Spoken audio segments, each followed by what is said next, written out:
Magandang araw mga bata.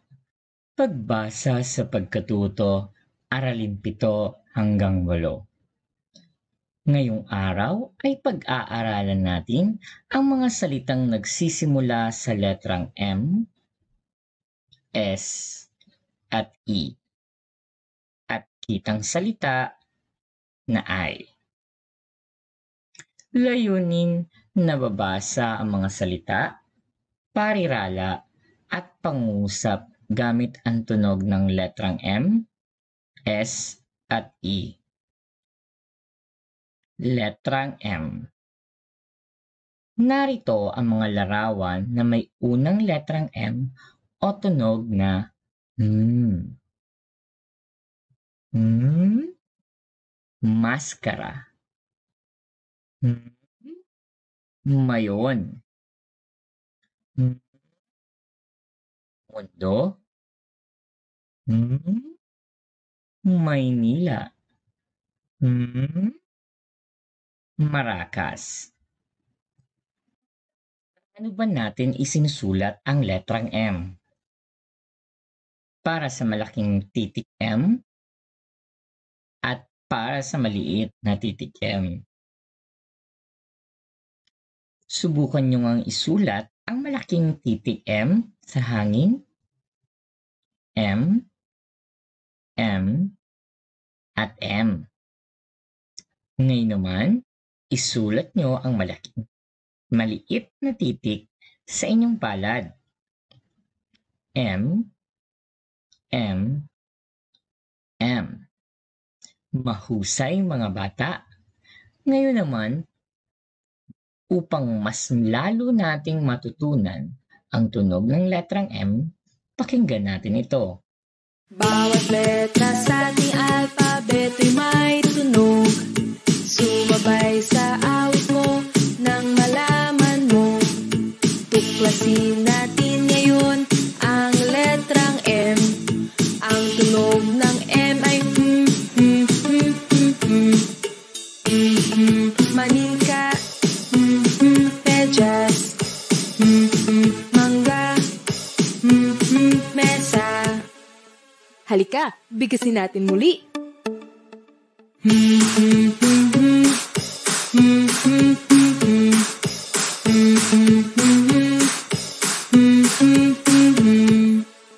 Letrang M. Ngayon naman, tumako tayo sa letrang S. Narito ang mga larawan na may unang letrang S o tunog S. Singsing. S. Tintas. Sando. S. Sabon. S. Sandok. Ano ba natin isinusulat ang letrang S? Para sa malaking titik S at para sa maliit na titik S. Ngayon naman, subukan niyong isulat ang malaking titik S sa hangin. S, S, S. Ngayon naman, isulat niyo ang maliit na titik S sa inyong palad. S, S, S. Mahusay mga bata. Upang mas lalo ninyong matutunan ang tunog ng letrang S, pakinggan natin ito. Bawat letra sa ating alpabeto'y may tunog. Sumabay sa awit mo nang malaman mo. Tuklasin natin ngayon ang letrang S. Ang tunog ng S ay saging, sisiw, sando, suklay. Halika, bigkasin natin muli.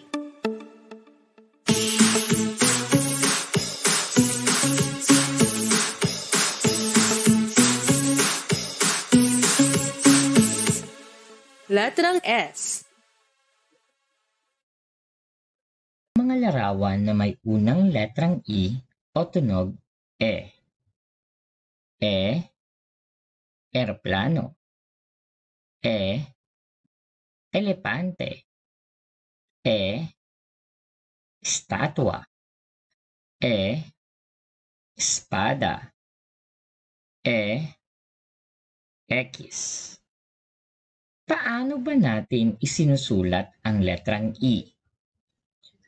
Para sa malaking titik E at para sa maliit na titik E.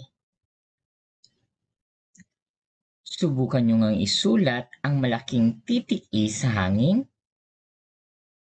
E, E, at E. Ngayon naman, isulat nyo ang maliit na titik E sa inyong palad. E, E, E. Upang mas lalo nyo pang matutunan ang tunog ng letrang E, pakinggan natin ito. Bawat letra sa ating alpabeto'y may tunog. Sumabay sa awit mo nang malaman mo. Iklasin natin ngayon ang letrang E. Ang tunog ng E elepante, espada, eroplano, elisi. Halika, bigkasin natin muli.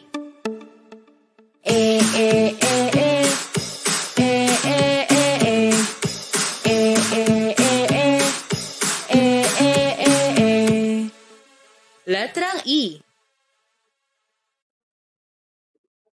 Balikan natin ang mga tunog ng letrang M, S, at E.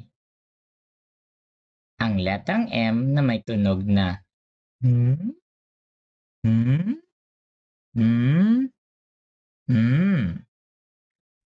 Ang letrang S na may tunog na S.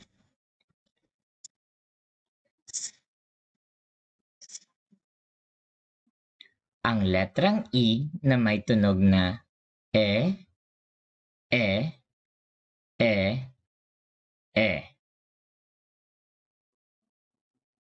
Ngayon, pagsamahin natin ang mga letra. Ang letrang M na may tunog na at E na may tunog na E, na kapag pinagsama ay mabubuo ang pantig na mi. Ni, ni, ni. Pagsamahin naman natin ang dalawang letra. Ang S na may tunog na S at E na may tunog na E, na kapag pinagsama ay se, se, se, se. Basahin natin ang mga salitang nagsisimula sa letrang M, S, at E. Sa, mesa. Mo, memo. Emi. Emma.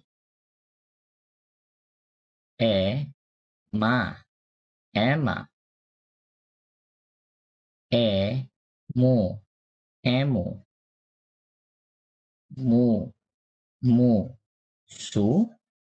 Mumuso. Magsanay tayong magbasa ng kitang salitang I. I, I, I, I, I, I, I, I, I, I. Magaling mga bata! Ngayon naman, pagsamahin natin ang kitang salita at mga salita. Basahin natin ang mga parirala. I, aso. I, sasama. Ang aso ay. Ang amo ay. Basahin natin ang pangungusap na mais sa mesa. Mama, May mais sa mesa. Upang matukoy natin ang inyong mga natutunan sa letrang L, S, at E, subukin natin ang mga gawain. Para sa unang gawain, isulat ang tamang letra sa unahan ng larawan. Bibigyan ko lamang kayo ng 2 minuto para sagutan ang gawain.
Tingnan natin kung tama ang inyong mga sagot.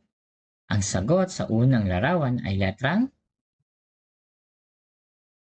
S, sandok. Para sa ikalawang larawan, ang sagot ay letrang S, sando. Para sa ikatlong larawan, ang letra ay M, maracas. Para sa pang-apat na larawan ay ang letrang E, eroplano. Para sa panghuling larawan, ang letra ay E, X. Para sa pangalawang gawain, pagpangkatin ng mga larawan ayon sa unang tunog nito. Bibigyan ko lamang kayo ng 2 minuto para sagutan ang gawain.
Tingnan natin kung tama ang inyong mga sagot. Para sa unang larawan, ito ay kabilang sa letrang S. Para sa ikalawang larawan, ito ay kabilang sa letrang E. Para sa pangatlong larawan, ito ay kabilang sa letrang E. Para sa pangatlong larawan, pang-apat na larawan, ito ay kabilang sa letrang E. At para sa panghuling larawan, ito ay kabilang sa letrang M. Mahusay mga bata. Natuto ba kayo? Sana patuloy niyong palakasin ang pagsasanay ninyo sa pagbabasa. Hanggang sa muli, maraming salamat!